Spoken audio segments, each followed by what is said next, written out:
Il y a une vérité que personne ne t'a jamais dite. Ce n'est pas ce qui te fait souffrir qui te contrôle. C'est l'endroit où tu décides de poser ton attention. Tu crois souvent que les personnes, les situations, les souvenirs ou même tes peurs possèdent un pouvoir sur toi. Mais la réalité est bien plus dérangeante. Tu es celui qui nourrit ce pouvoir, seconde après seconde, par ton regard, ton énergie mentale et ton obsession silencieuse. Quand tu retires ton attention, tu ne fuis pas. Tu reprends la souveraineté que tu avais oubliée. Le stoïcisme l'enseigne depuis des siècles, mais très peu ont eu le courage d'en faire l'expérience. Cette vidéo est une invitation à explorer un territoire intérieur que l'on évite presque toujours, celui où l'on cesse de courir après ce qui nous pique, ce qui nous blesse, ce qui nous agite, pour redécouvrir la puissance calme de la présence dirigée. Et avant d'aller plus loin, écris en commentaire « Je choisis où va mon attention ». Tu verras que ce simple acte crée déjà une brèche dans tes habitudes mentales. Abonne-toi, aime la vidéo et reste jusqu'à la fin, parce qu'il y a une vérité que très peu osent regarder en face. Lorsque tu retires ton attention d'une blessure, d'une relation, d'un bruit mental qui te ronge, ce n'est pas l'objet qui disparaît, c'est ta dépendance qui s'effondre. Et c'est dans cet effondrement que commence enfin la maîtrise intérieure. Depuis l'Antiquité, les stoïciens ont compris une chose essentielle que notre époque hyper connectée a complètement oubliée. Le véritable pouvoir ne se trouve jamais dans le monde extérieur, mais dans l'orientation invisible de ton attention. Sénèque observait déjà que les hommes s'épuisent dans des batailles imaginaires parce qu'ils fixent leur esprit sur des choses qu'ils ne contrôlent pas. Épictète allait encore plus loin en affirmant que rien ne peut te blesser sans ton consentement intérieur, et que ce consentement se trouve précisément dans l'acte de porter ou d'enlever ton attention. Quant à Marc Aurèle, il écrivait que l'âme devient la couleur de ses pensées, rappelant que ce sur quoi tu te concentres façonne ton état intérieur. Pourtant, malgré ces avertissements, la sagesse stoïcienne a été peu à peu déformée ou diluée. On a retenu les maximes inspirantes sans comprendre leur mécanique profonde. On a répété les phrases sans pratiquer le déplacement volontaire de l'attention, ce geste intime qui te libère du bruit mental comme on retire une racine qui étouffe un arbre. Aujourd'hui, notre monde moderne amplifie encore plus ce problème. Réseaux sociaux, notifications, comparaisons constantes, anxiété chronique. Tout est conçu pour capturer ton attention, la fragmenter, la disperser. Et lorsque ton attention devient prisonnière, ton esprit suit. Tu crois perdre du temps, alors que c'est bien plus grave.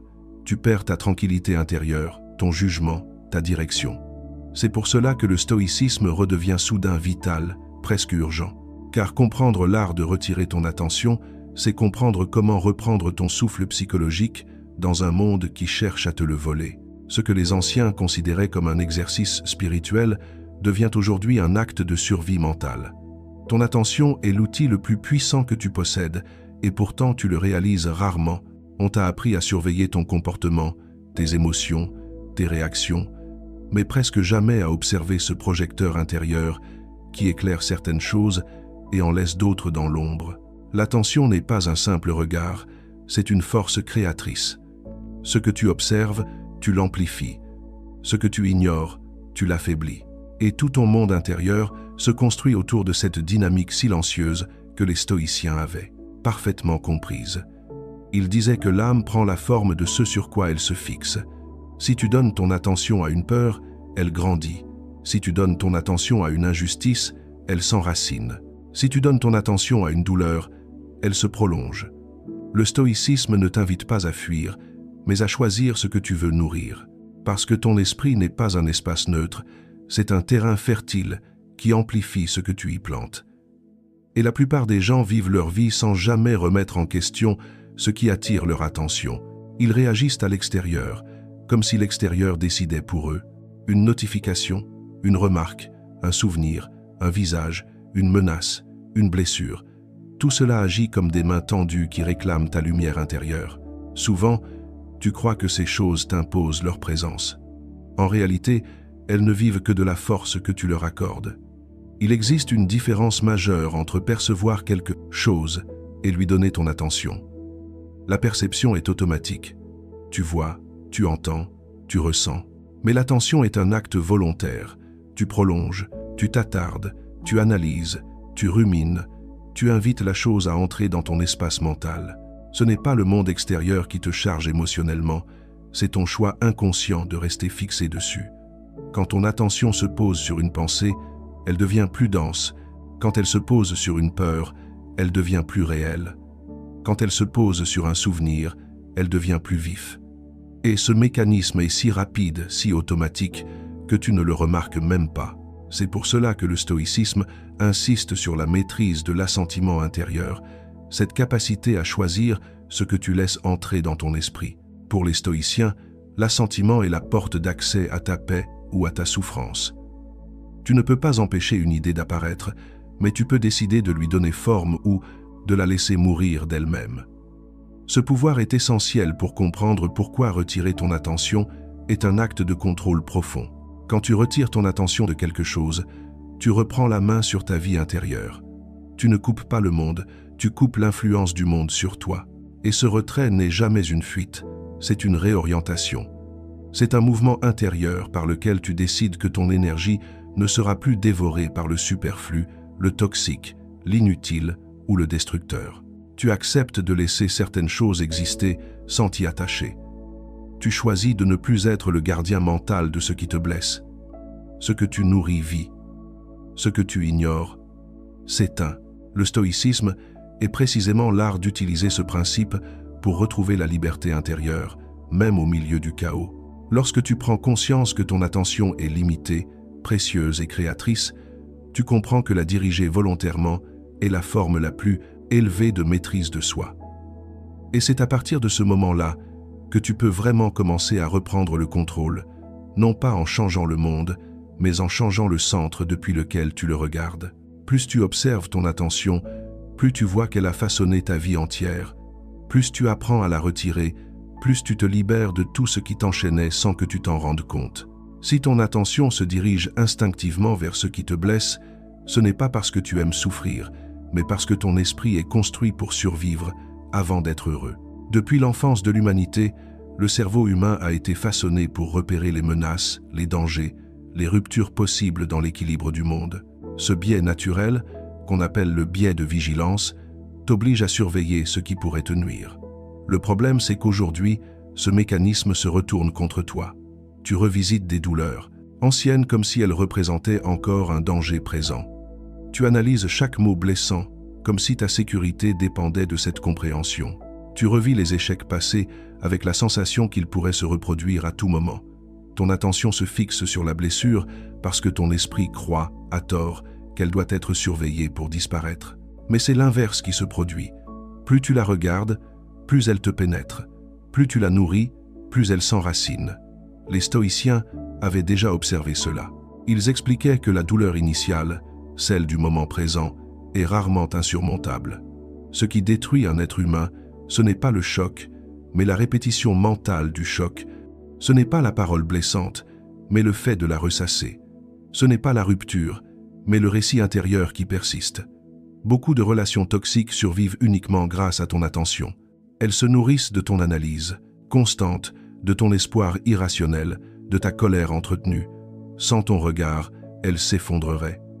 Une dynamique toxique ne nécessite pas ta présence physique pour exister, mais ta présence mentale, et ton attention est devenue le carburant qui la maintient en vie. De la même façon, les blessures anciennes prennent puissance parce que tu continues de leur offrir un espace dans ton esprit. Tu as peut-être été humilié, rejeté, trahi, ignoré. Et l'écho de ces instants vit encore en toi, non pas parce qu'ils sont présents, mais parce que tu les visites en pensée. Leur existence ne tient plus qu'à ton attention. Une pensée oubliée cesse d'exister. Une douleur non revisitée s'éteint naturellement. Mais le mental humain crée l'illusion que penser à un problème le résout. Alors tu rumines, tu revis, tu analyses, tu décryptes, tu cherches des explications, et chaque visite mentale renforce la trace émotionnelle. Les stoïciens distinguaient clairement la douleur réelle, celle que tu subis, et la douleur prolongée, celle que tu choisis sans t'en rendre compte. Ils comprenaient que la souffrance vient souvent de l'attachement mental à la blessure. L'attention agit comme une loupe. Elle agrandit ce qu'elle touche, qu'il s'agisse d'un défaut, d'un souvenir, d'une peur ou d'une personne. Tu crois parfois que surveiller une situation t'aide à la contrôler, alors que cela te lie à elle. Tu crois que penser à quelqu'un te donne du pouvoir, alors que cela te prend ton énergie. Tu crois que revisiter une douleur t'empêche de la répéter, alors que cela renforce ton lien à elle.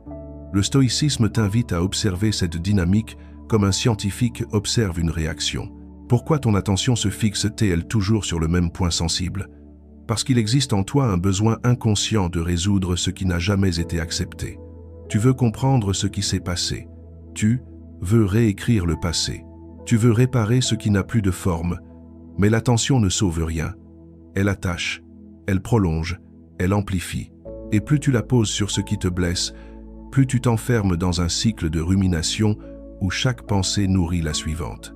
Lorsque tu comprends cela, tu réalises que ton attention n'est pas attirée par la blessure, elle est retenue par elle. Et c'est précisément pour cela que retirer ton attention devient un acte de libération profonde. Le recul volontaire est l'une des disciplines les plus méconnues du stoïcisme, et pourtant c'est l'une des plus transformantes. Les stoïciens ne demandaient pas d'être insensibles, ils demandaient d'être souverains. Et la souveraineté intérieure commence au moment précis où tu décides de ne plus nourrir ce qui t'épuise. Reculer n'est pas abandonner, c'est refuser de livrer ton énergie à ce qui ne la mérite pas. C'est le geste par lequel tu reprends ta place au centre de toi-même.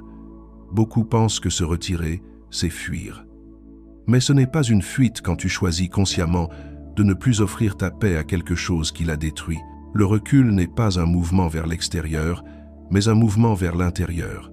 C'est un recentrage, un retour, un repositionnement.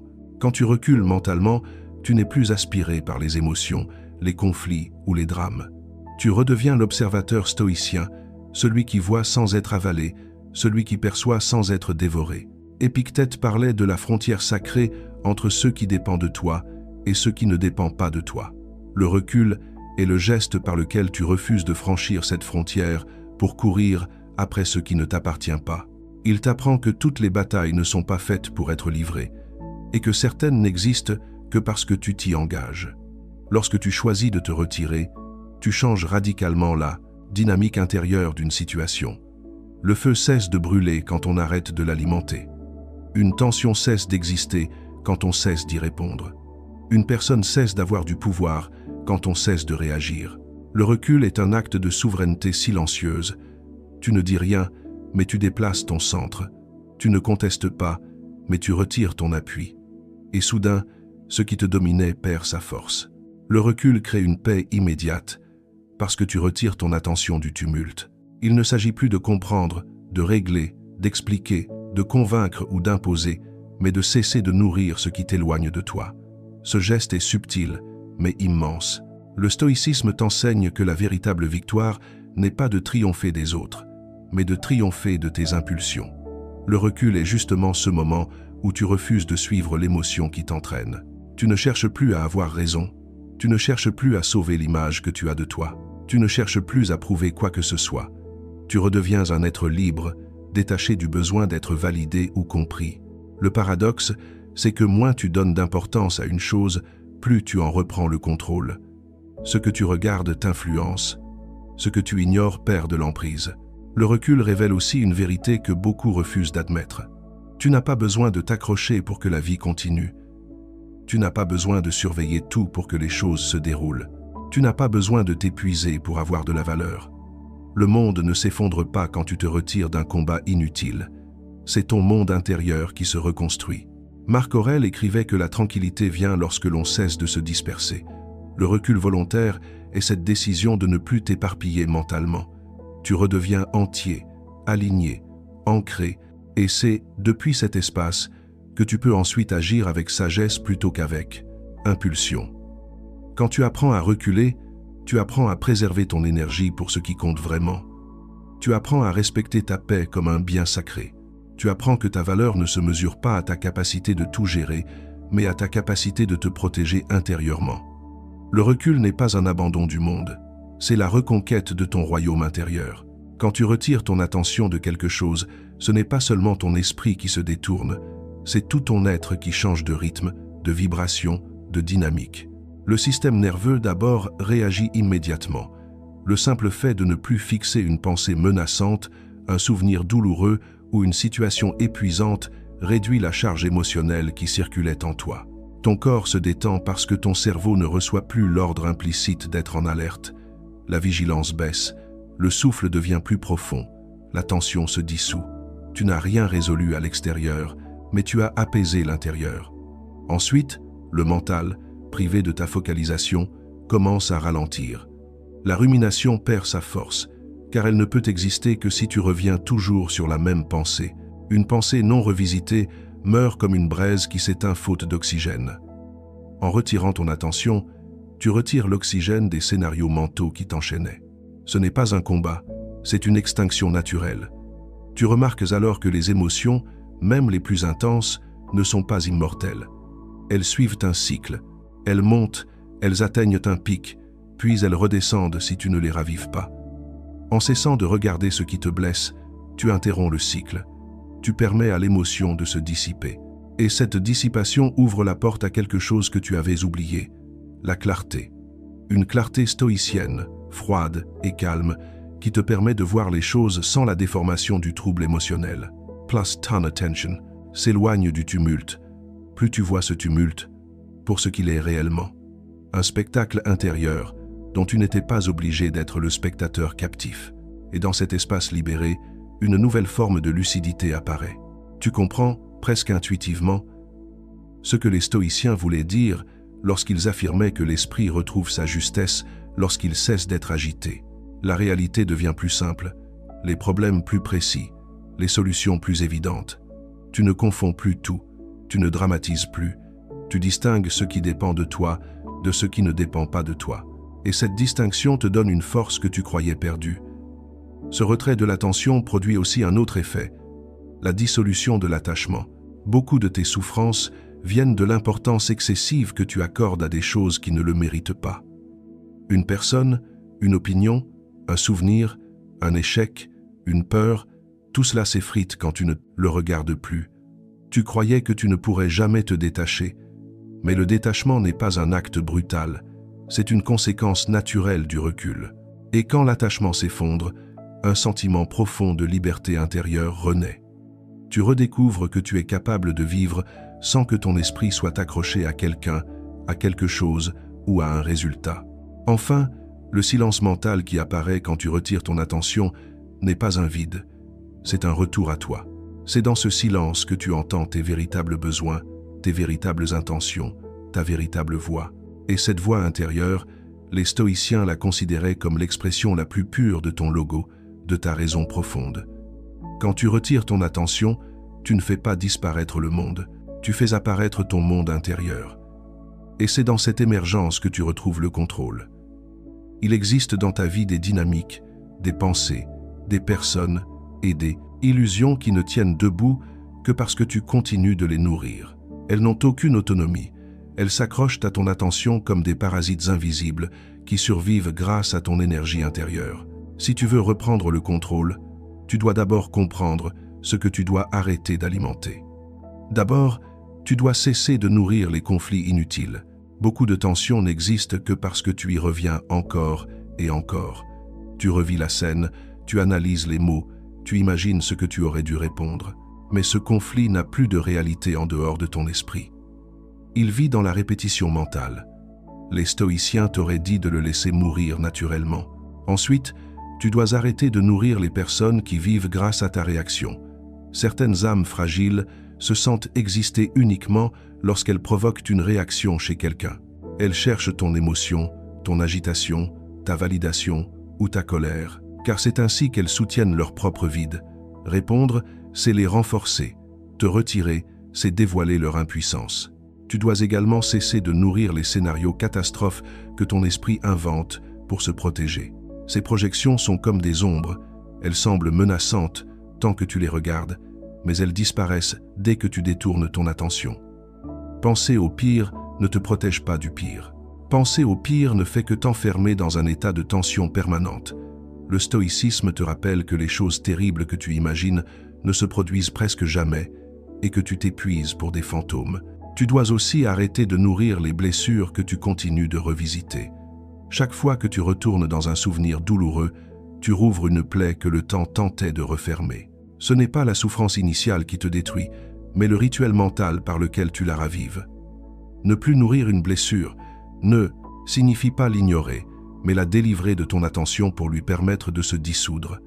Tu dois cesser de nourrir les attentes irréalistes que tu poses sur les autres et sur toi-même.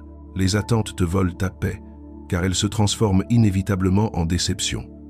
Plus tu attends quelque chose d'une personne, plus tu lui donnes un pouvoir sur ton état intérieur. Les stoïciens préféraient espérer moins et agir plus.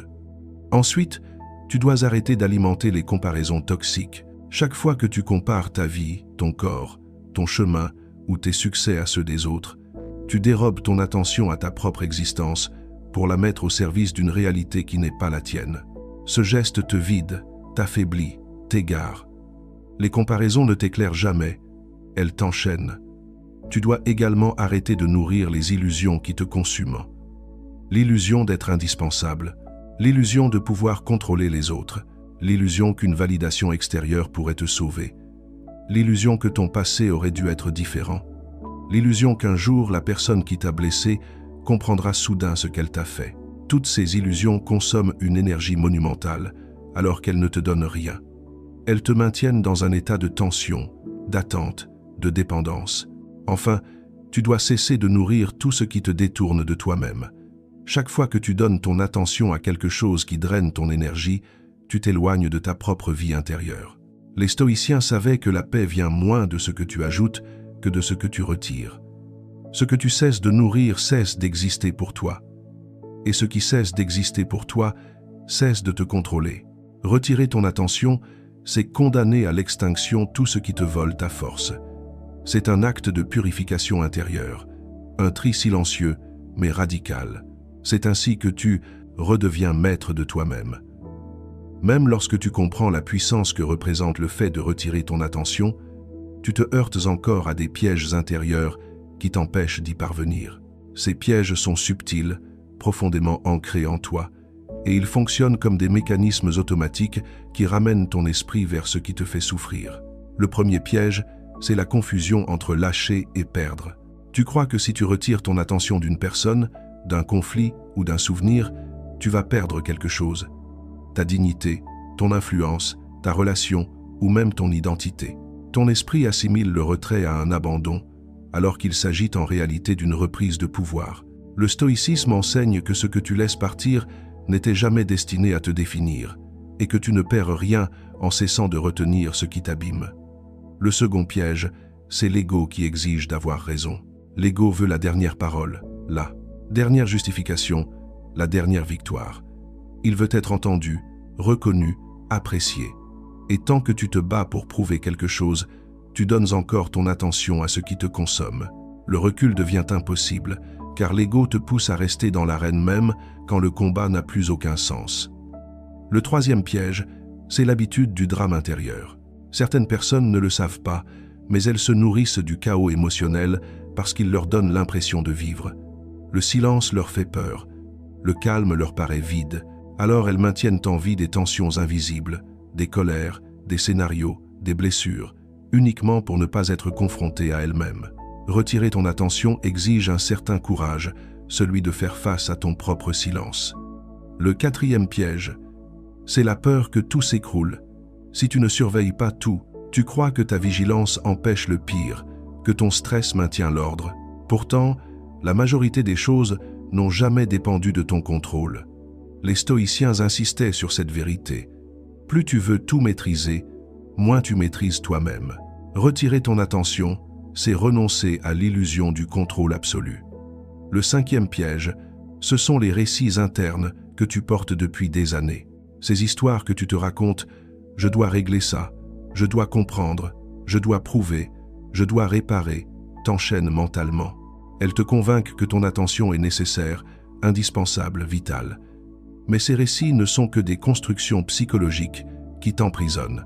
Tant que tu crois qu'ils sont vrais, tu continues de les nourrir. Le sixième piège, c'est le besoin de validation. Tu restes fixé sur une personne, une situation ou un échec parce que tu attends une reconnaissance, une excuse, une explication, un retour. Mais cette attente n'est qu'une dépendance émotionnelle déguisée. Retirer ton attention devient presque impossible tant que tu espères que l'extérieur répare quelque chose en toi. Enfin, le piège le plus moderne et peut être le plus violent, c'est le bombardement constant de stimuli qui capturent ton attention. Notifications, réseaux sociaux, messages, images, comparaisons, bruit, tension. Ton esprit est sans cesse sollicité. Le monde ne te laisse plus te recentrer. Et lorsque ton attention est fragmentée, elle devient vulnérable. Le stoïcisme n'avait pas prévu ce niveau de distraction, mais ces principes deviennent aujourd'hui plus nécessaires que jamais. Les pièges existent pour une raison simple, ton esprit n'a jamais été entraîné à se protéger. Personne ne t'a appris à observer ton attention, à la diriger, à la retirer. Tu es donc tombé dans ces pièges toute ta vie sans en avoir conscience. Mais maintenant que tu les vois, tu peux commencer à les déjouer. Retirer ton attention n'est pas naturel, mais c'est possible. Et chaque fois que tu surmontes un de ces pièges, tu fais un pas de plus vers la maîtrise intérieure que les stoïciens considéraient comme la plus haute forme de liberté humaine. L'un des mensonges les plus destructeurs que ton esprit entretient silencieusement, c'est l'idée que ton attention est inépuisable. Tu crois pouvoir penser à tout, surveiller tout, absorber tout, gérer tout. Tu crois que tu peux te disperser sans te perdre. Mais c'est faux. Ton attention est une ressource limitée, fragile, qui s'épuise plus vite que tu ne l'imagines. Et tant que tu vis comme si elle était infinie, tu t'exposes à l'épuisement mental, émotionnel et spirituel. Le stoïcisme te met face à une vérité dérangeante. Ce à quoi tu donnes ton attention finit par te posséder. Marc Aurèle rappelait que l'esprit prend la couleur de ses pensées.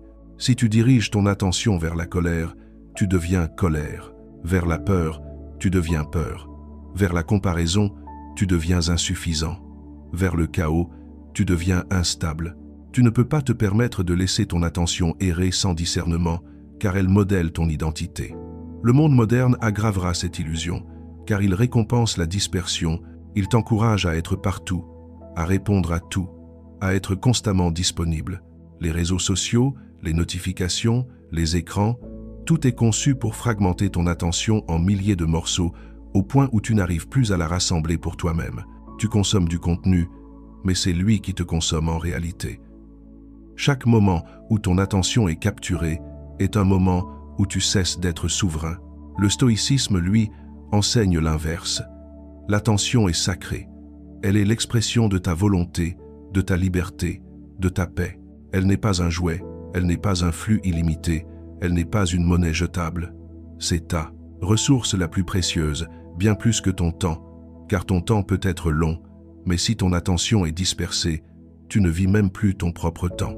Lorsque tu crois que ton attention est infinie, tu la distribues sans compter, aux conflits inutiles, aux conversations vaines, aux peurs imaginaires, aux comparaisons toxiques, aux attentes irréalistes, aux illusions qui t'empoisonnent. Tu t'éparpilles, tu te dilues, tu t'effaces, et un jour, tu te réveilles vide, incapable de trouver ton centre, ton souffle, ton calme.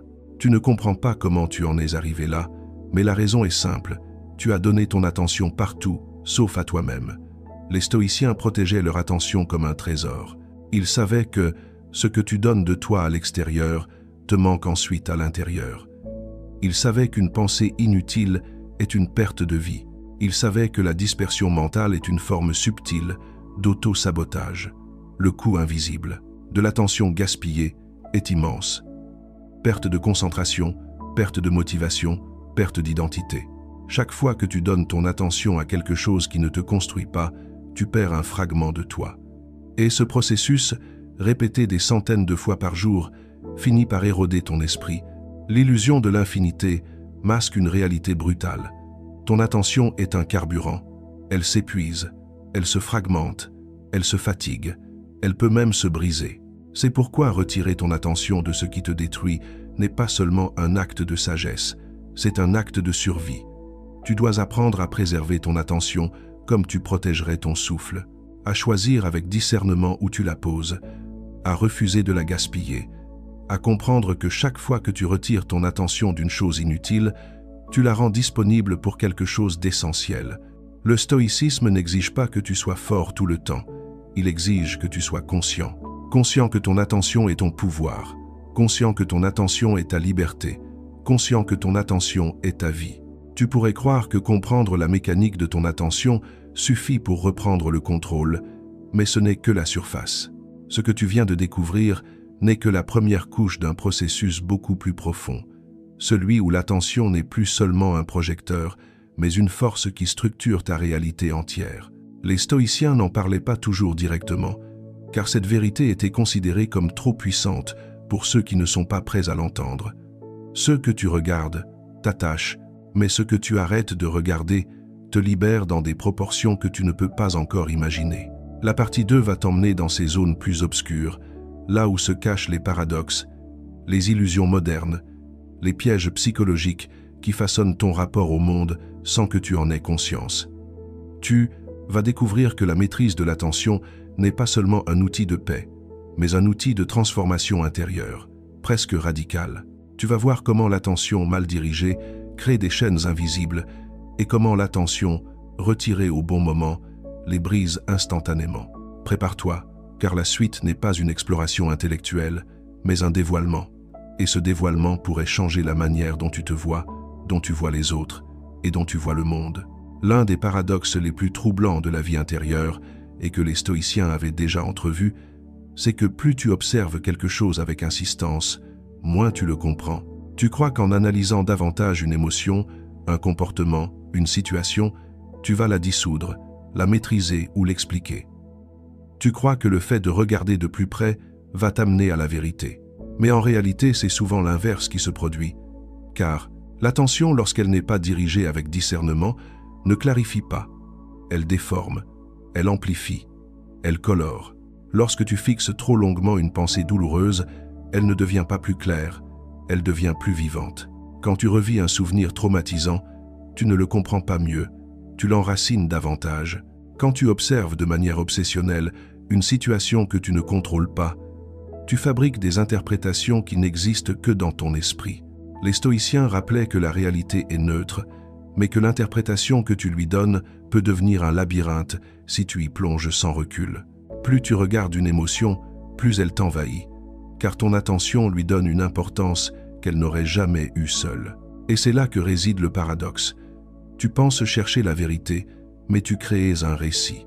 Tu crois explorer, mais tu t'enfermes. Tu crois comprendre, mais tu compliques. Le mental humain a cette tendance étrange à transformer l'observation en obsession.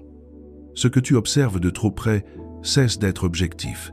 Cela devient personnel, viscéral, déformé. Les stoïciens, eux, conseillaient une observation détachée, un regard calme, presque clinique, qui se contente de voir sans nourrir. Pour eux, l'observation devait être courte, simple, factuelle, pas une immersion émotionnelle.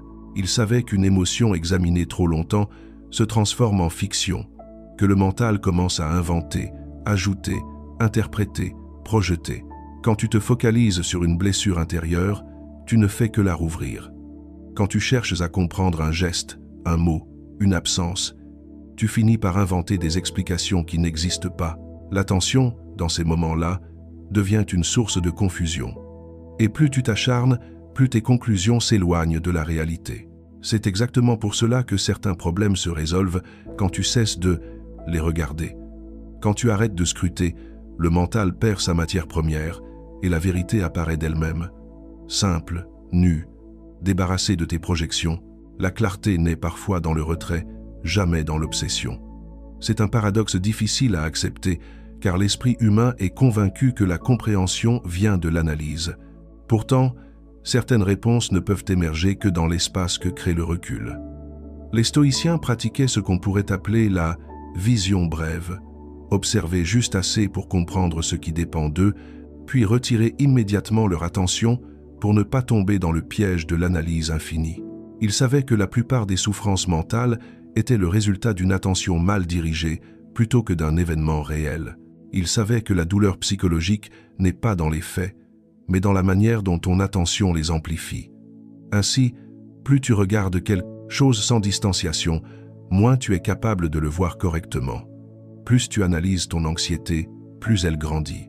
Plus tu cherches à comprendre une rupture, plus tu inventes des raisons qui te torturent. Plus tu observes ton manque, plus il te consume. L'esprit devient son propre piège.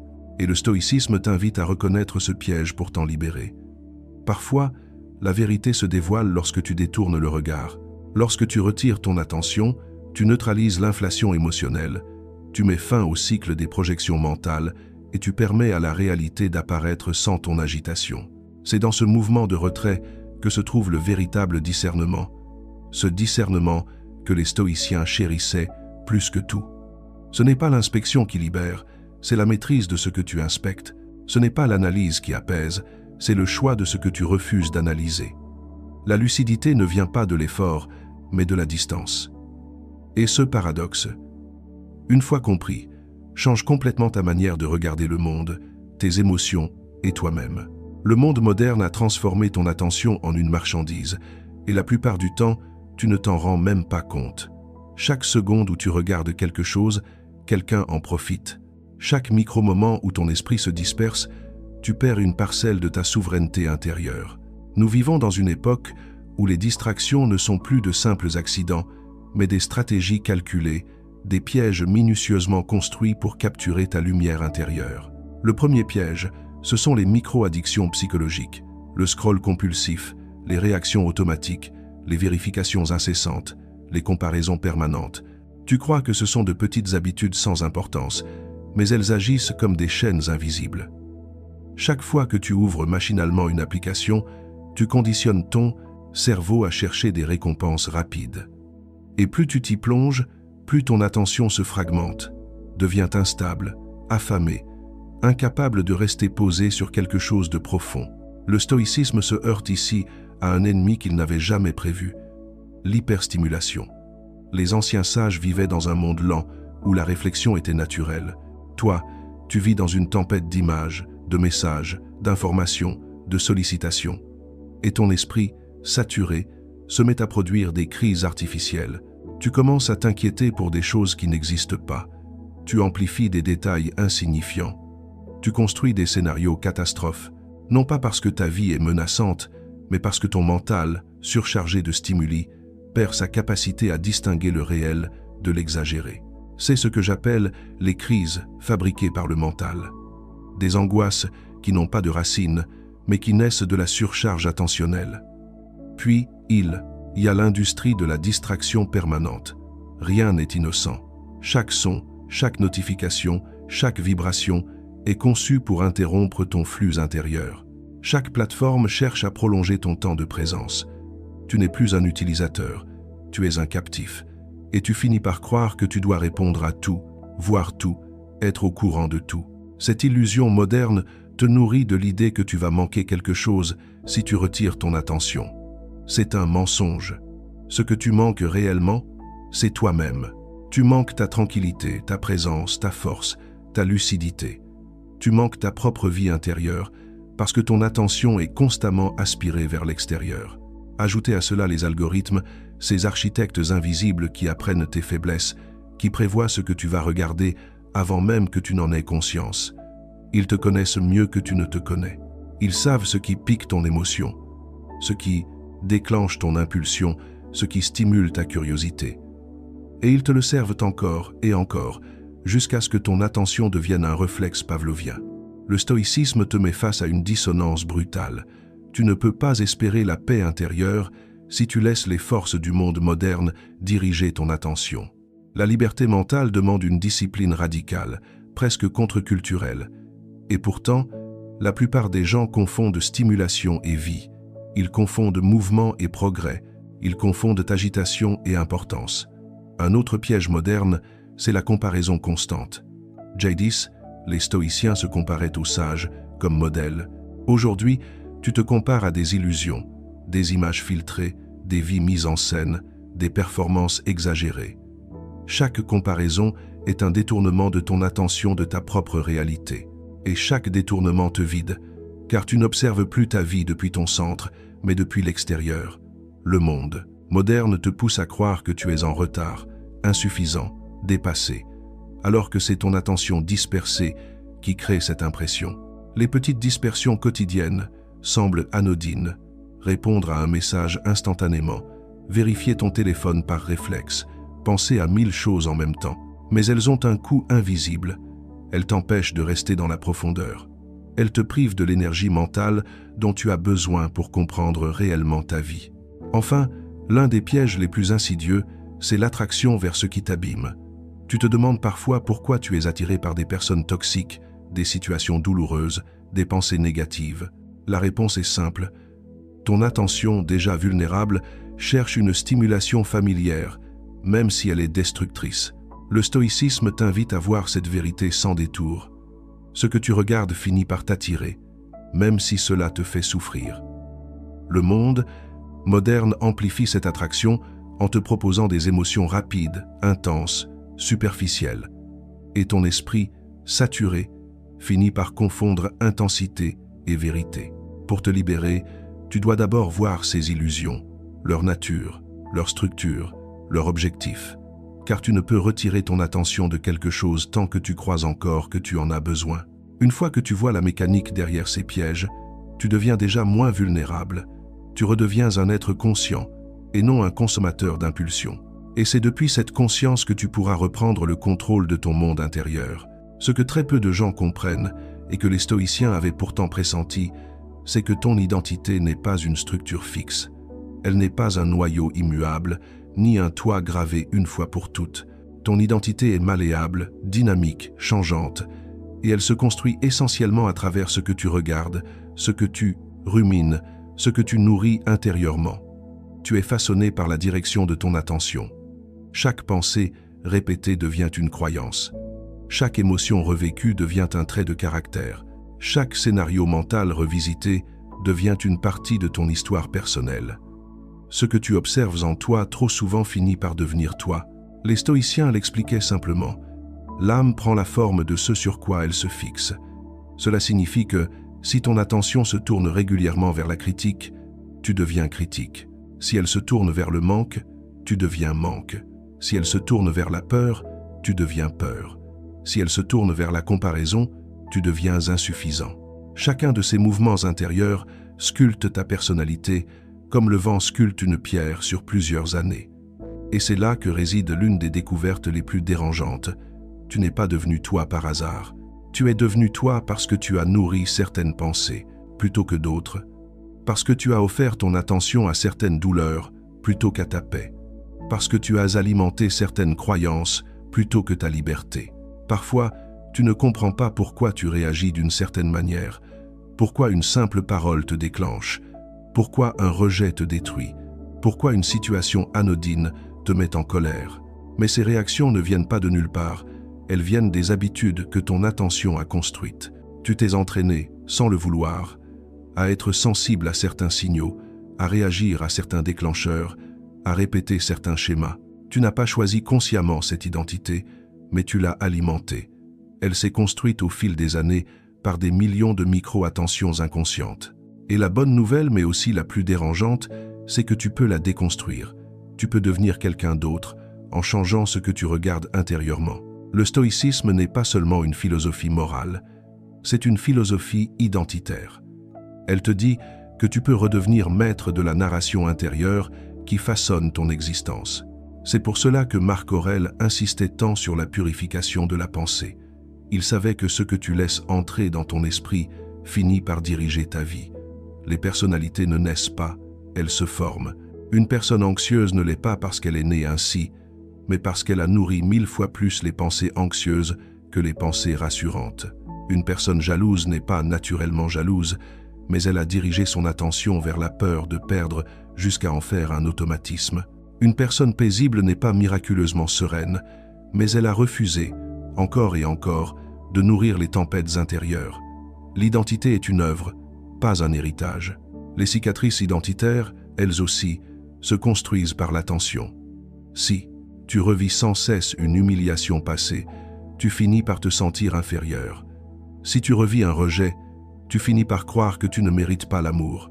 Si tu revis un échec, tu finis par te percevoir comme incapable.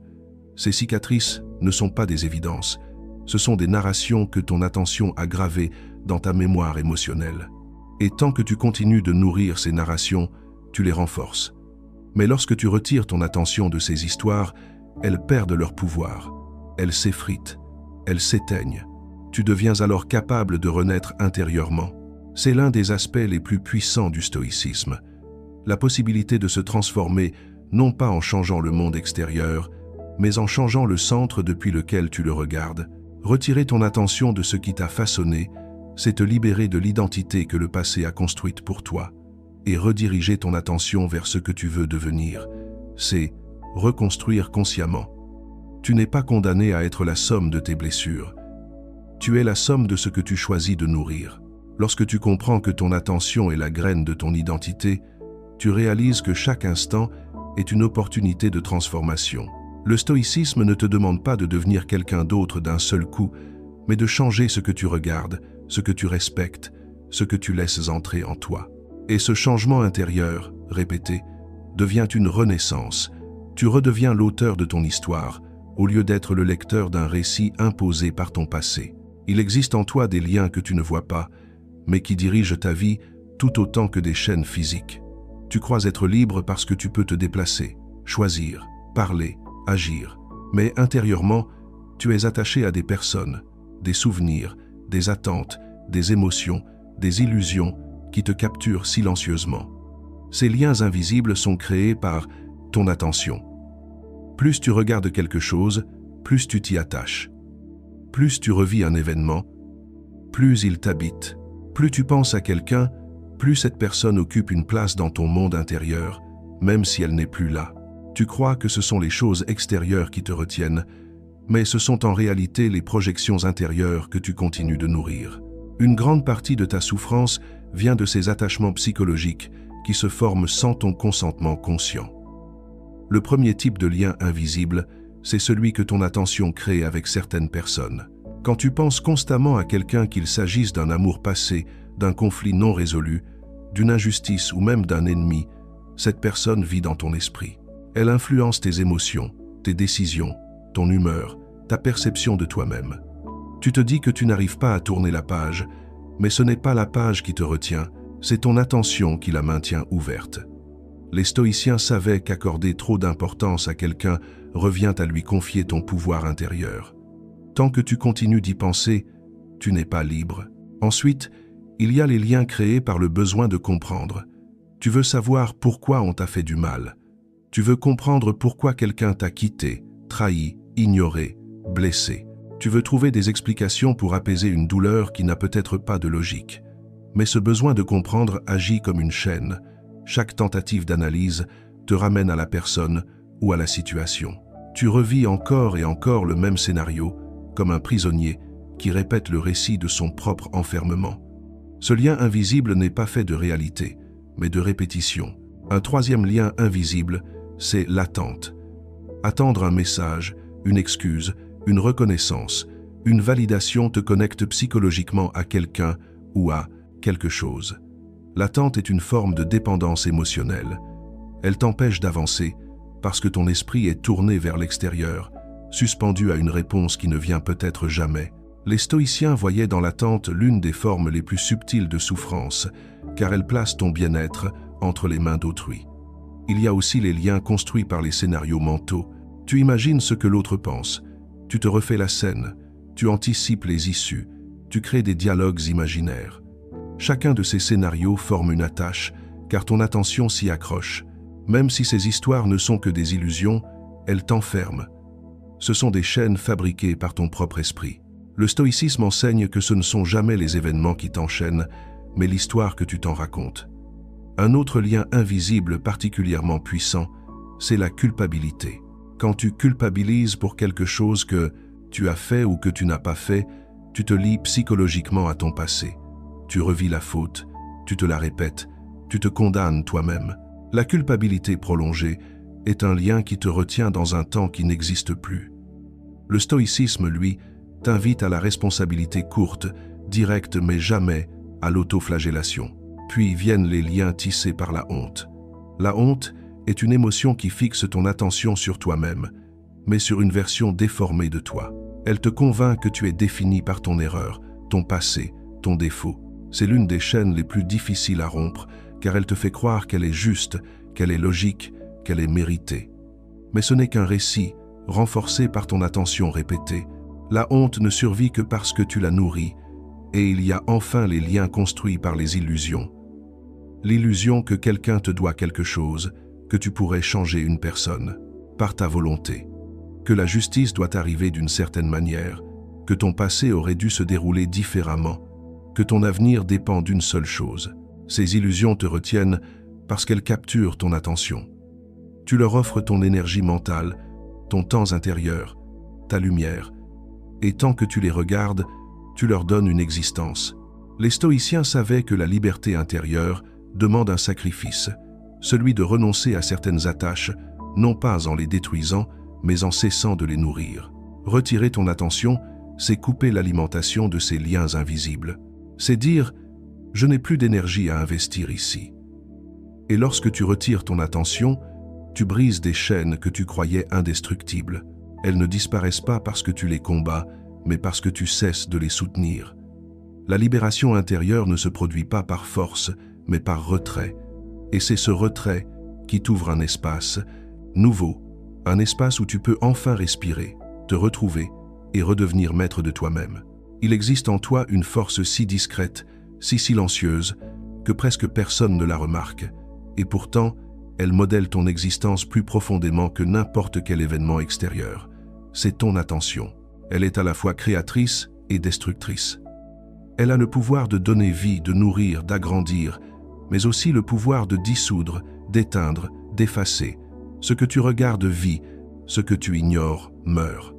Et cette loi intérieure, que les stoïciens connaissaient déjà, est l'une des vérités les plus puissantes de la vie psychique. Tu crois que tes émotions existent par elles-mêmes, mais ce n'est pas vrai. Elles existent parce que ton attention leur donne une place. Une émotion non fixée par ton esprit passe comme un nuage. Une émotion fixée devient un orage. Tu crois que tes blessures sont éternelles, mais elles ne sont éternelles que parce que tu les revisites. Tu crois que certaines personnes t'habitent encore, mais ce n'est pas leur présence qui te retient, c'est ton attention posée sur leurs souvenirs. Dès que tu retires ton regard intérieur, tout commence à s'affaiblir. Le stoïcisme te révèle que ce n'est pas le monde qui t'emprisonne, c'est ton rapport au monde. Ce que tu nourris prend de l'importance, ce que tu retires se dissout. L'attention est un feu, elle éclaire ou elle brûle. Elle nourrit ou elle consume, elle agrandit ou elle détruit. Si tu diriges ton attention vers ce qui est toxique, tu renforces le poison. Si tu la diriges vers ce qui est juste, tu renforces la paix. C'est pourquoi Marc Aurèle écrivait que la qualité de tes pensées détermine la qualité de ta vie. Ce n'était pas une métaphore, c'était une loi psychologique. La réalité n'est pas neutre, c'est ton attention qui lui donne une couleur. Un événement douloureux peut être une catastrophe ou une leçon selon ce que tu choisis d'y voir. Une relation peut être une prison ou un apprentissage selon la direction de ton regard intérieur. Une difficulté peut être un fardeau ou une initiation selon la manière dont tu y engages ton attention. La même chose, vécue par deux personnes différentes, peut produire deux vies radicalement opposées parce que l'attention ne se dirige pas de la même manière. C'est pour cela que certaines personnes semblent vivre dans un chaos perpétuel. Elles fixent leur attention sur tout ce qui va mal, et d'autres semblent glisser sur la vie avec une sérénité étonnante. Elles fixent leur attention sur ce qui dépend d'elles, sur ce qui est stable, sur ce qui est noble. L'attention, mal dirigée, fabrique des illusions existentielles. Elle donne de l'importance à des choses qui n'en ont pas. Elle crée des drames là où il n'y a qu'un détail. Elle crée de l'urgence là où il n'y a qu'un mouvement. Elle crée de la menace là où il n'y a qu'une émotion passagère. Le stoïcisme te montre que l'événement n'a aucune signification tant que ton attention ne lui en donne pas une.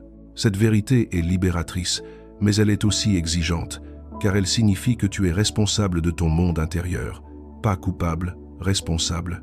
Cela veut dire que tu peux choisir ce que tu construis mentalement. Tu peux choisir où tu diriges ton feu intérieur. Tu peux choisir ce que tu agrandis et ce que tu laisses mourir. Quand tu retires ton attention d'une peur, elle perd son pouvoir. Quand tu retires ton attention d'une relation destructrice, tu reprends ton espace. Quand tu retires ton attention d'un échec, tu lui retires son venin. Le processus est subtil, mais puissant. L'attention fait naître, entretient ou éteint ce qu'elle touche. Lorsque tu diriges ton attention vers quelque chose de noble, de juste, de calme, tu renforces ces qualités en toi. Lorsque tu diriges ton attention vers ta paix intérieure, elle grandit. Lorsque tu diriges ton attention vers le présent, l'angoisse disparaît. Tu es littéralement en train de sculpter ton paysage intérieur. Et chaque fois que tu choisis consciemment ce que tu regardes, tu deviens un artiste de ton propre monde mental. Les stoïciens voyaient la vie intérieure comme une œuvre d'art que chacun devait apprendre à façonner. Ce n'était pas un don réservé à quelques élus, mais une discipline accessible à tous. Regardez moins ce qui détruit, regardez plus ce qui élève. Retirer ton attention n'est pas une fuite, c'est un acte créateur. C'est choisir ce que tu veux entretenir et ce que tu veux laisser mourir. C'est reprendre le contrôle non pas du monde, mais de la manière dont ton esprit le traverse. Tu ne choisis pas tout ce qui t'arrive, mais tu choisis ce que tu nourris. Et ce choix, répété chaque jour, crée ou détruit ton univers intérieur. Maintenant que tu comprends la nature profonde de ton attention, son pouvoir créateur, ses pièges, ses illusions et ses conséquences sur ton identité, une vérité s'impose à toi. Savoir ne suffit pas. La connaissance mentale est fragile. Elle peut t'impressionner, te toucher, te bouleverser. Mais si elle ne descend pas dans tes gestes quotidiens, dans ta manière de respirer, dans tes choix silencieux et dans tes réflexes intérieurs, elle s'évapore comme un rêve au réveil. Le stoïcisme n'a jamais été une philosophie d'observation intellectuelle. C'est une philosophie d'entraînement, une discipline, une façon de former l'esprit pour qu'il cesse d'être un espace ouvert à toutes les intrusions, pour qu'il devienne un lieu sacré où seul entrent les pensées qui méritent d'y vivre. Tu sais maintenant que ton attention peut t'enchaîner ou te libérer. Tu sais qu'elle peut créer des mondes imaginaires ou dissoudre des prisons mentales. Tu sais qu'elle peut construire ton identité ou la détruire. Mais comment l'appliquer réellement? Comment diriger cette force dans ton quotidien, dans tes relations, dans tes choix, dans tes tempêtes intérieures? Comment faire de cette puissance un outil concret plutôt qu'une belle idée? C'est ici que commence la transformation pratique. La partie 3 ne sera pas une réflexion supplémentaire, mais une mise en action. Tu vas découvrir comment les stoïciens entraînaient leur attention, comment ils la maîtrisaient dans les moments de crise, comment ils la retiraient au bon moment et la concentraient sur ceux qui dépendaient réellement d'eux. Tu vas voir qu'il existe des techniques précises, simples mais profondes, pour reprendre ce pouvoir dans ta vie de tous les jours, des exercices intérieurs qui rééduquent ton esprit, des pratiques qui transforment tes automatismes, des gestes mentaux qui te libèrent instantanément du chaos intérieur. Prépare-toi à entrer dans une zone plus concrète, plus incarnée, où la philosophie descend dans la vie réelle. Si jusqu'ici tu as compris comment fonctionne ton attention, la suite va t'apprendre comment la protéger, comment la canaliser, et surtout comment l'utiliser pour devenir quelqu'un de plus stable, plus calme et plus souverain. La connaissance ouvre la porte, mais c'est la pratique qui te fait traverser le seuil. Et c'est maintenant que tu vas apprendre à marcher. Avant même d'apprendre à retirer ou à rediriger ton attention, tu dois comprendre que ton esprit n'est pas un terrain neutre. Il est comme une terre intérieure, parfois fertile, parfois sèche, parfois saturée, parfois épuisée. Tu ne peux pas exercer la maîtrise stoïcienne de l'attention si ton état intérieur est trop agité, trop fatigué ou trop encombré. C'est pourquoi les stoïciens commençaient toujours par préparer leur esprit avant d'appliquer la moindre discipline. Ils savaient que l'attention n'obéit pas lorsque le chaos règne à l'intérieur. Tu dois d'abord revenir à toi, à ton centre, avant de pouvoir décider ce que tu regardes ou ce que tu ignores. La première fondation, c'est de comprendre ton état émotionnel. Un esprit fatigué amplifie les peurs. Un esprit stressé s'accroche à tout ce qui semble menaçant. Un esprit triste se fixe sur le passé. Un esprit anxieux observe le futur. Tu dois donc commencer par un retour à la neutralité, un espace intérieur où ton souffle redevient régulier et où ton corps cesse de réagir comme si tu étais en danger. Les stoïciens utilisaient la respiration comme la première porte vers cet apaisement. Ils n'en faisaient pas un rituel spirituel, mais un geste de clarté.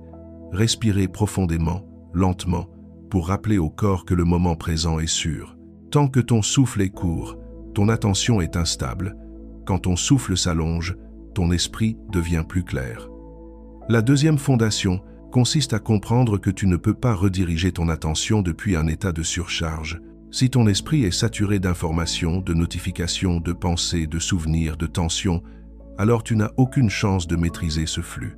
Tu n'es pas en train de choisir, tu es en train de subir.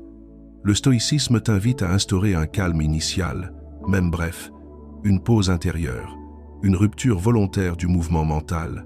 Ce n'est pas une méditation complexe, c'est un simple arrêt, une seconde de silence, une seconde où tu dis intérieurement « Je reviens ici ». Cette seconde suffit souvent à reprendre la main. La troisième fondation consiste à construire une posture intérieure stable. Cela signifie reconnaître qu'avant d'agir mentalement, tu dois accepter que tu ne contrôles pas tout. Tant que tu luttes contre ce qui t'échappe, ton attention sera dispersée.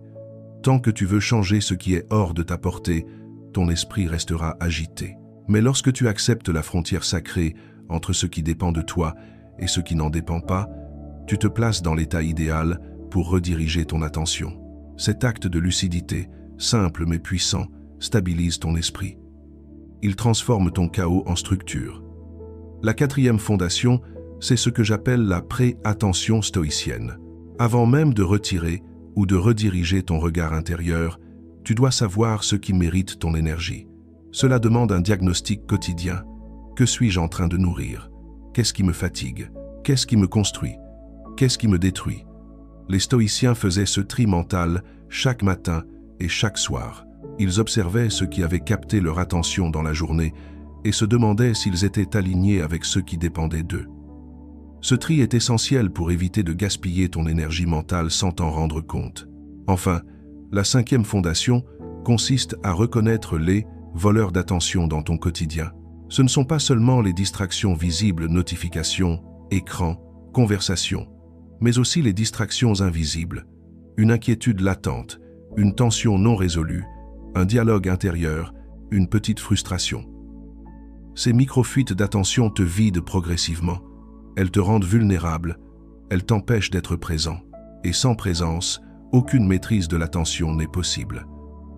Une fois que tu es conscient de ces fondations, tu comprends que la maîtrise de l'attention n'est pas un combat, mais une construction. Elle commence par l'apaisement, puis par la clarté, puis par un tri intentionnel de ce qui mérite ton regard intérieur. À partir de là seulement, tu peux apprendre à retirer ton attention ou à la rediriger avec puissance. Sans ces fondations, tu luttes. Avec elles, tu contrôles. Le retrait immédiat est l'une des techniques les plus puissantes du stoïcisme, car elle agit avant que la pensée, l'émotion ou la situation n'aient le temps de s'installer en toi. La plupart de tes souffrances ne viennent pas de ce qui t'arrive, mais du moment où ton attention commence à s'accrocher. Juste là, dans cette première seconde, se joue tout. Si tu laisses l'attention se fixer, elle se met à amplifier. Si tu l'interromps, tu gardes le contrôle. C'est ce que les stoïciens appelaient la maîtrise de l'assentiment.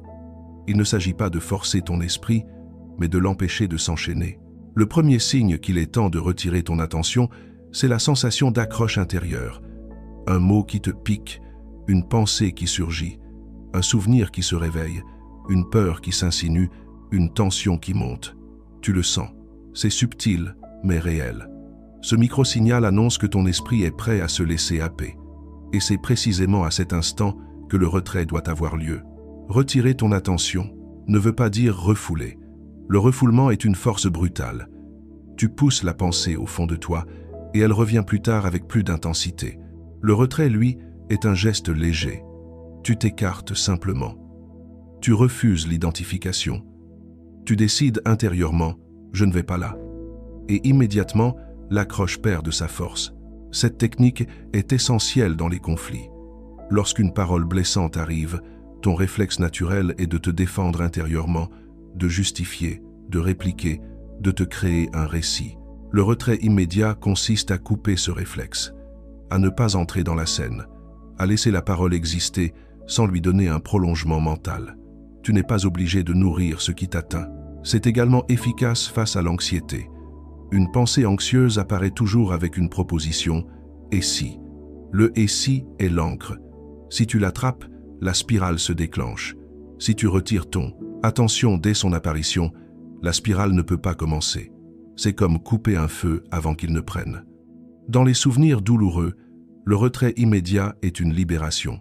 Tu n'es pas obligé de revisiter un passé qui te détruit. Tu peux décider dès les premiers instants « je ne retourne pas là ». Et la mémoire privée d'attention s'éteint comme une flamme sans air. Ce qui rend cette technique si puissante, c'est qu'elle agit avant la douleur. Elle empêche le mental de créer un drame. Elle t'évite des heures de réflexion inutiles, des journées de tension, des nuits d'insomnie. Le retrait est un art, un geste discret, presque imperceptible, mais qui t'épargne un cyclone intérieur. Le bénéfice immédiat est frappant. Ton système nerveux se calme instantanément car la charge émotionnelle ne s'accroche pas. Ton souffle reste stable, ton mental reste clair. Tu restes dans ton centre. Avec le temps, ce retrait devient un réflexe. Tu sens une pensée arriver et tu t'effaces. Tu te sens attaqué intérieurement et tu recules. Tu sens une émotion monter et tu cesses de la nourrir. Tu prends l'habitude de ne pas t'accrocher à chaque stimulus et ton monde intérieur s'apaise. Le retrait immédiat n'est pas une fuite, c'est un choix. C'est l'acte souverain par lequel tu refuses de devenir prisonnier de ton propre esprit. Retirer ton attention est un acte de libération, mais ce n'est que la moitié du travail. Une fois que tu as cessé de nourrir ce qui te détruit, tu dois choisir ce que tu vas nourrir à la place. Le vide laissé par le retrait peut devenir un espace de guérison ou un terrain fertile pour de nouveaux pièges si tu ne le remplis pas consciemment. La redirection consciente est l'art stoïcien de choisir volontairement l'objet de ton attention pour guider ton esprit vers la stabilité, la force et la clarté. L'attention n'aime pas rester suspendue. Si tu ne la diriges pas, elle se dirigera seule vers l'agitation, car le mental cherche instinctivement des stimuli. C'est pourquoi les stoïciens pratiquaient la transposition mentale. Lorsqu'une pensée ou une émotion montait, ils redirigeaient immédiatement leur attention vers quelque chose qui dépendait d'eux. Ce geste empêchait l'esprit de dériver vers le chaos. La première forme de redirection, c'est la redirection vers le corps. Ton souffle, ton ancrage, la sensation de tes pieds au sol, la gravité qui te traverse, tout cela te ramène dans le présent. Le corps est un refuge, un point d'attention stable qui coupe instantanément les spirales mentales. Lorsque tu diriges ton attention vers ton souffle, tu retires de la matière aux pensées, tu fais taire l'orage intérieur en ramenant ton esprit dans un endroit qu'il peut réellement contrôler. La deuxième forme de redirection, c'est la redirection vers l'action présente. Les stoïciens insistaient « fais ce qui est devant toi ». Ce n'est pas une fuite, c'est un recentrage. L'attention retrouve son calme quand elle se fixe sur une tâche concrète, ranger, écrire, marcher, préparer quelque chose, accomplir un geste simple. L'action coupe la fiction. Elle dissipe les projections. Elle arrête les scénarios. La troisième forme de redirection, c'est la redirection émotionnelle. Les stoïciens n'ignoraient pas leurs émotions. Ils les redirigeaient vers des sentiments constructifs. La force, la gratitude, la dignité, la constance. Lorsque la colère monte, tu peux rediriger ton attention vers ta propre maîtrise. Lorsque la peur monte, tu peux la rediriger vers le souvenir de ce que tu as déjà surmonté. Lorsque la tristesse monte, tu peux la rediriger vers ce que tu peux encore construire. Ce n'est pas une illusion, c'est un choix de perception. La quatrième forme, plus profonde encore, est la redirection cognitive. C'est l'art de replacer une situation dans sa perspective réelle. Les stoïciens faisaient cela constamment. Ils recadraient. Ils voyaient ce qui était vraiment en jeu. Ils ramenaient tout à la question sacrée. Cela dépend-il de moi? Une simple redirection cognitive suffit parfois à dissoudre une anxiété entière. Le mental, replacé dans le réel, se calme. La cinquième forme de redirection, c'est la création d'un refuge intérieur. Tu peux choisir un souvenir qui t'apaise, une idée qui te structure, une valeur qui t'inspire. Ce refuge n'est pas une fuite, mais une orientation volontaire. Il devient un endroit où ton attention peut se poser quand le monde extérieur devient trop bruyant. La redirection consciente est une discipline. Elle ne demande pas de forcer ton esprit, mais de l'éduquer. Au début, il reviendra vers ses anciennes fixations, mais avec le temps, il apprendra que ton souffle, ton action, ta valeur, ton présent sont des directions plus stables que tes peurs ou tes blessures. Ce qui est fascinant, c'est qu'en redirigeant ton attention, tu recrées petit à petit ton monde intérieur. Tu deviens plus calme, plus lucide, plus profond, Parce que tu choisis ce que tu regardes, et ce que tu regardes finit par devenir ton paysage intérieur. La redirection consciente te permet de ne plus être spectateur de ton mental, mais maître de ton mouvement intérieur. Elle transforme chaque moment de vulnérabilité en une occasion de te recentrer. Et quand elle devient naturelle, tu deviens un être intouchable, non pas parce que rien ne t'atteint, mais parce que rien ne t'enchaîne. La réduction progressive est l'une des dynamiques les plus subtiles et les plus puissantes du stoïcisme. Elle repose sur une vérité contre-intuitive que peu de gens comprennent réellement. Ce qui te fait souffrir ne disparaît pas parce que tu le combats, mais parce que tu cesses de le nourrir. Le mental humain croit instinctivement que pour se libérer de quelque chose, il faut l'affronter, le comprendre, le décortiquer, le résoudre. Mais certaines choses ne sont pas destinées à être résolues, elles sont destinées à s'éteindre. Et elles s'éteignent lorsque tu retires l'énergie psychique qui les maintenait en vie. La réduction progressive n'est pas un retrait brutal. C'est une distanciation consciente, lente, intentionnelle. Elle consiste à laisser mourir ce qui n'a plus sa place en toi. Les stoïciens l'appliquaient à leurs peurs, à leurs blessures, à leur colère, à leurs attachements, à leurs illusions. Ils comprenaient que le temps n'efface rien si l'attention ravive tout. Le premier pilier de cette technique, c'est d'arrêter de revisiter consciemment ce qui te fait mal. Chaque fois que tu retournes dans un souvenir douloureux, tu redonnes de la vie à une émotion qui devrait être éteinte depuis longtemps. Chaque fois que tu revis un échec, tu empêches la cicatrisation. Chaque fois que tu repenses à une injustice, tu la prolonges. La réduction progressive commence donc par un geste simple mais ferme. Je n'y retourne plus.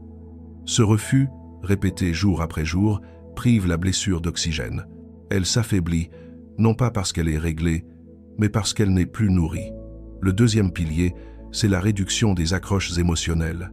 Une accroche émotionnelle est un élément qui te ramène vers ce qui te fait souffrir. Un lieu, un objet, une phrase, une image, une aura. Quand tu identifies ces accroches, tu peux choisir de ne plus les entretenir. Tu peux réduire leur importance. Tu peux cesser de leur donner du sens. Tu peux les laisser exister sans t'y rattacher. Les stoïciens appelaient cela l'indifférence active. Tu ne repousses pas, mais tu ne t'accroches pas. Le troisième pilier, c'est la diminution progressive du temps de fixation. Tu ne peux pas toujours empêcher une pensée d'apparaître, mais tu peux choisir combien de temps elle reste. Si hier tu restais accroché à une pensée pendant 1 heure, aujourd'hui tu peux réduire à 30 minutes, puis à 10, puis à une seule. Avec le temps, l'esprit apprend à lâcher plus vite. C'est un entraînement. Le quatrième pilier, c'est la transformation du regard. Au lieu de revisiter un événement en tant que victime, tu peux apprendre à le revisiter en tant qu'observateur. Et un jour, tu t'apercevras que ce qui te détruisait autrefois ne t'affecte plus autant. Non pas parce que c'est devenu léger, mais parce que tu as cessé de l'alimenter. Le cinquième pilier, c'est la création d'un espace intérieur qui remplace l'ancien attachement. Quand tu retires ton attention de quelque chose, tu crées un vide. Et ce vide doit être rempli consciemment, par un projet, une discipline, une valeur, un engagement, un idéal, une présence. Si tu ne remplis pas consciemment ce vide, l'esprit y ramènera automatiquement l'attachement ancien. La réduction progressive n'est donc pas seulement un retrait, c'est une création. Tu laisses mourir l'ancien et tu nourris le nouveau. Enfin, le sixième pilier, c'est la répétition silencieuse. Rien ne se réduit en un jour, mais chaque fois que tu refuses de revisiter une douleur, tu gagnes un peu de liberté. Chaque fois que tu laisses une pensée s'éteindre au lieu de l'entretenir, tu récupères une part de ton énergie. Chaque fois que tu détournes ton attention d'une personne, son influence sur toi diminue. C'est ainsi que naissent les transformations profondes, par des micro-gestes répétés qui finissent par désenvoûter ton esprit. Quand la réduction progressive devient naturelle, ce qui te consumait autrefois commence à perdre forme. La blessure devient un simple souvenir, la personne devient lointaine, la peur devient moins dense, la dépendance s'efface. Tu n'as pas gagné par combat, tu as gagné par retrait. Protéger ton attention, c'est protéger ta paix, ta force, ta clarté et ton identité. C'est l'une des disciplines les plus importantes du stoïcisme parce qu'elle détermine si tu vas vivre dans un esprit stable ou dispersé, calme ou agité, maître ou esclave de tes impulsions. La majorité des gens perdent leur attention non pas à cause d'événements graves, mais à cause de centaines de micro-fuites invisibles chaque jour. Notifications, comparaisons, inquiétudes, conversations inutiles, tensions latentes, stimuli permanents.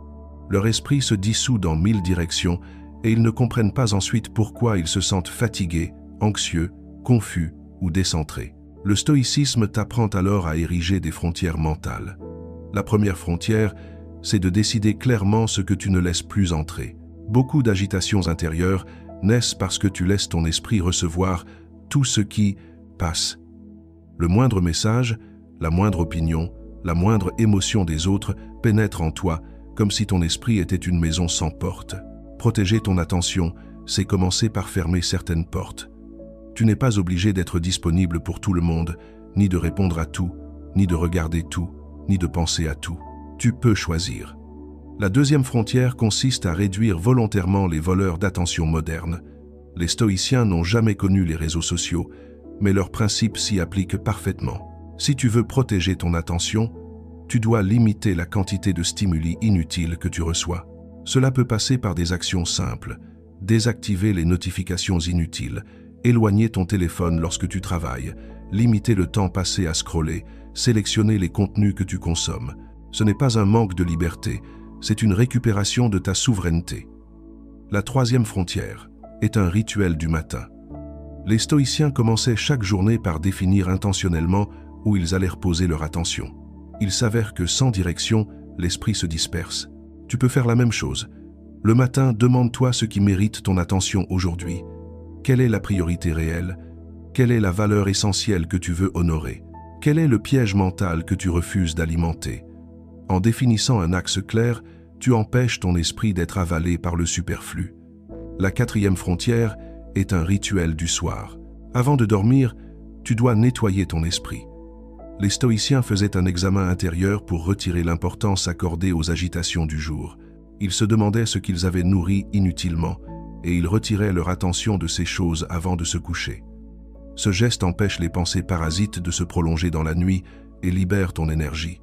La cinquième frontière, essentielle, consiste à choisir consciemment ce que tu laisses entrer dans ton esprit. Tu ne peux pas contrôler le monde, mais tu peux contrôler ton exposition.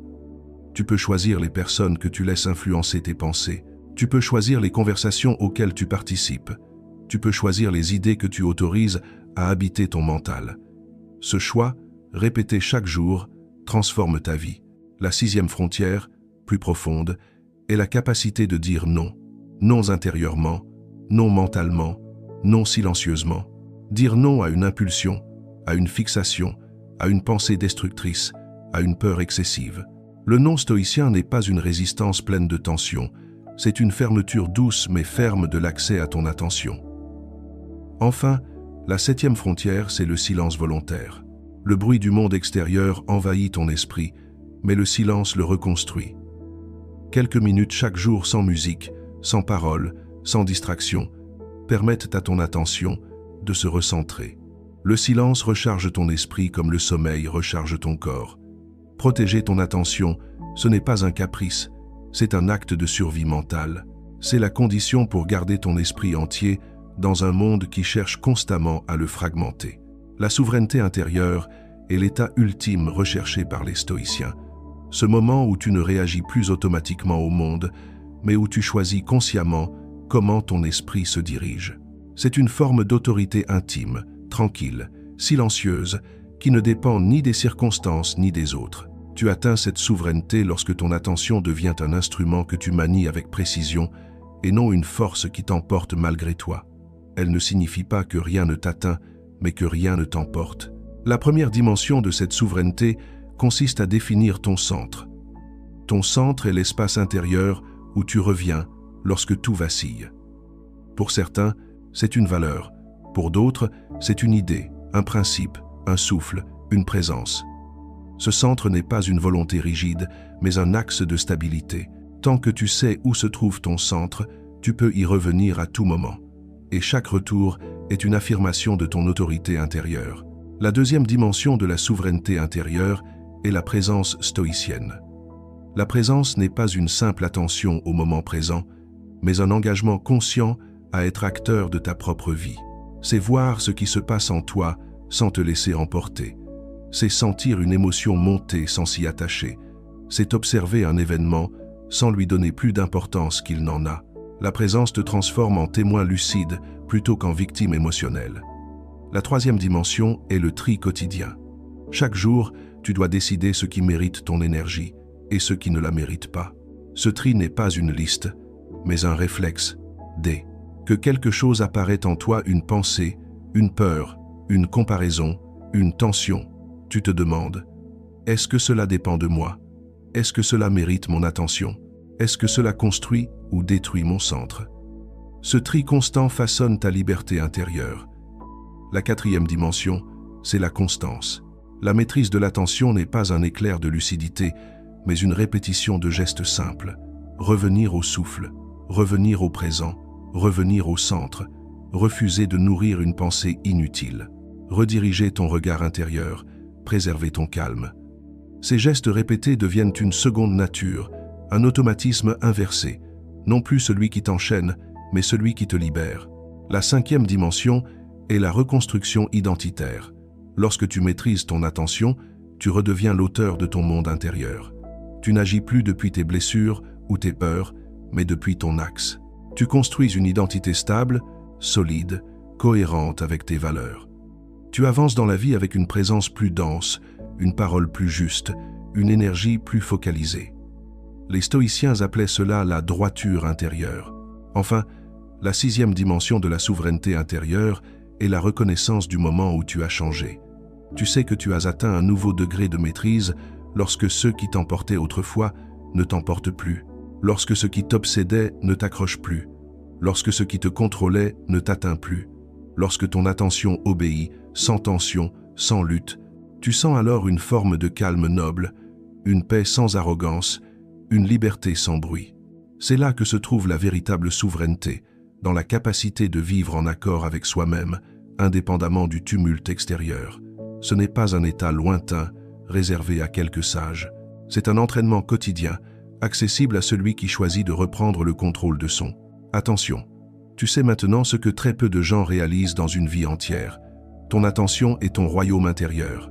C'est elle qui façonne tes émotions, qui amplifie ou dissout tes douleurs, qui nourrit tes attachements ou les laisse mourir, qui construit ton identité ou la déconstruit. Rien n'a plus de pouvoir sur toi que ce que tu regardes intérieurement. Et rien ne te libère autant que ce que tu cesses de regarder. Le stoïcisme te révèle une vérité radicale. Tu ne contrôles pas le monde, mais tu contrôles l'endroit où tu places ton esprit. Et cet endroit définit ta vie bien plus que tes circonstances. Lorsque tu retires ton attention, tu reprends ton énergie. Lorsque tu la rediriges, tu reprends ton axe. Lorsque tu la protèges, tu reprends ta paix. Et lorsque tu l'utilises consciemment, tu deviens maître de toi-même. Tu n'as pas besoin d'attendre une transformation extérieure, ni de changer les autres, ni de comprendre ton passé, sous tous les angles. La liberté commence par un seul geste intérieur. Décider ce que tu nourris et ce que tu laisses mourir. Chaque fois que tu refuses d'entretenir un souvenir douloureux, tu guéris. Chaque fois que tu cesses de nourrir une peur, tu t'allèges. Chaque fois que tu détournes ton attention d'une personne qui t'a retenu trop longtemps, tu te libères. Et chaque fois que tu choisis consciemment où poser ton regard intérieur, tu construis un nouvel espace en toi, un espace de calme, de force, de lucidité. Si tu arrives à faire cela chaque jour, même imperceptiblement, tu découvriras une souveraineté intérieure que rien ni personne ne peut t'enlever. Un calme qui ne dépend de rien, une constance qui ne vacille pas, une clarté qui ne s'éteint plus. Avant de quitter cette vidéo, écris en commentaire. Je reprends le contrôle de mon attention, non pas pour l'algorithme, mais pour toi, pour ancrer cette décision dans ton esprit. Et si ce voyage stoïcien t'a parlé, si tu veux aller plus loin dans la transformation intérieure, abonne-toi et reste avec moi. Il y a encore tant de vérités silencieuses que personne n'ose t'expliquer, mais qui peuvent changer ta vie.